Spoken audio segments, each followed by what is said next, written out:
So hello ladies and gentlemen and friends, thank you once again. This is round 3. Here once again with my good friend Adam. And Adam, I have a question for you. Do you know why the chicken crossed the road? No, why did the chicken cross the road? He ran across the road to get away from the VitaMIx and the Blendtec and the tortilla soup we're about ready to make. Okay. Okay. I thought he crossed the road to show the possum that it could be done. Who knows? But the reality is we're making tortilla soup today. Now with that, each machine does have a capability of making things nice and hot. By the way, I chased that chicken across the road, and his big brother, I swear, he was 8 foot tall, chased me right back across the road. So I swear this is a vegetarian soup. Never again chicken tortilla soup out of my VitaMIx. Let's go ahead and start loading. So a little bit of carrot for us, and some tomato. Some bell pepper, a little bit of celery. Now you know celery gets tied around the blades and axles of a normal blender, but both of these machines can handle celery without a problem. A little bit of onions and cabbage, and a little bit of garlic.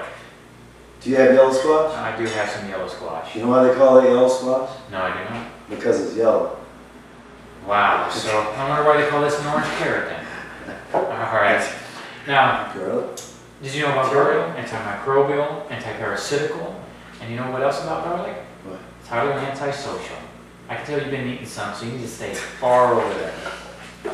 Alright, so we're going to put a little bit of bouillon, and this is a vegetable-based bouillon. You can get vegetable or chicken or beef stock bouillon, and we're using a low-sodium bouillon stock.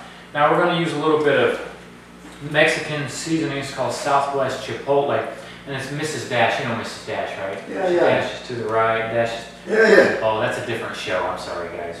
I know her husband, Uncle Ben. I haven't done. Should I take it back around? Yeah. Aluminum is actually known to cause Alzheimer's, so if you put that aluminum wrapper in there, it will chew it up. But I never remember anyway. that's probably true. He really wants to dance with Mrs. Dash. Alright, we're not going to taste it anyway, so. Okay, and a little bit of water. So in this case, I'm going to put 2 cups of water. There you go.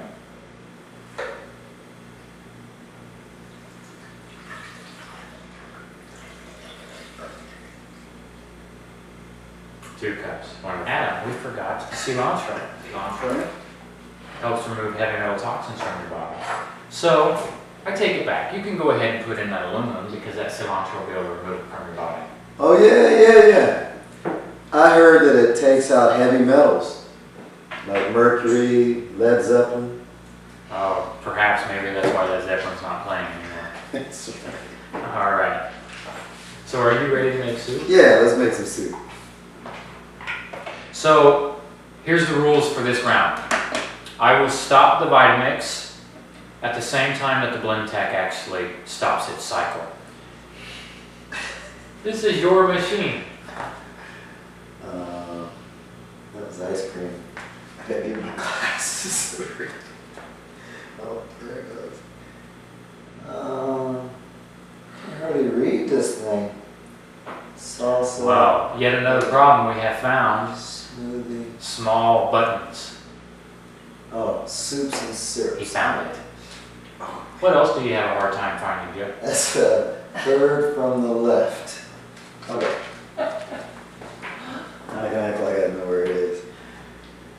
Alright, so I believe we are ready to make soup. I'm ready when you are. Here we go.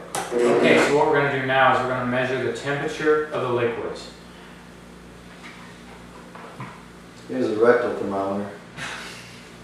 Did you use it? No. My soup may taste different. The temperature of my water is rising to right at 100 degrees.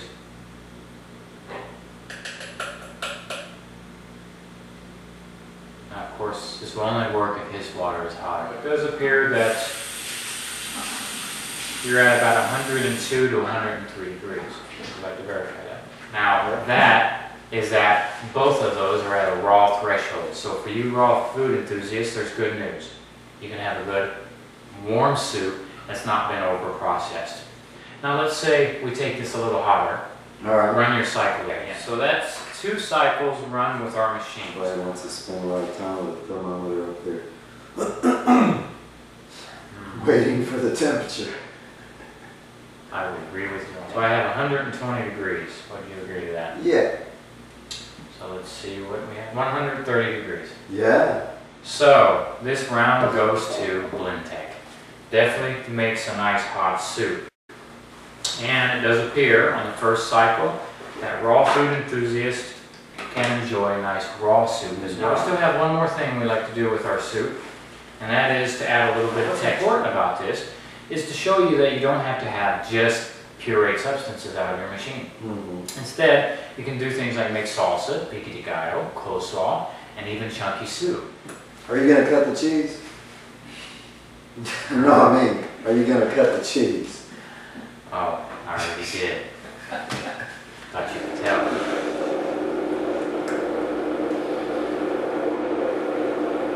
little bit of black bean. He's pretty uncouth, ladies and gentlemen. I got a man's machine here. And a little bit of corn. So I'm already finished. What are you doing?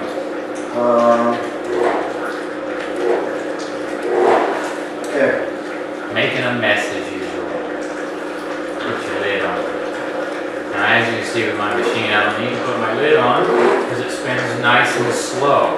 One of the reasons we can actually make salsa very, very chunky. Okay, he's still at it. I'll go ahead and serve your soup. Alright, I'm ready.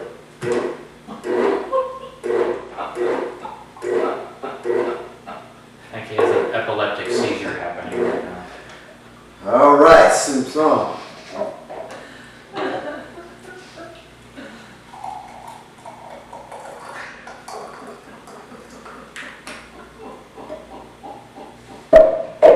Bon appetit.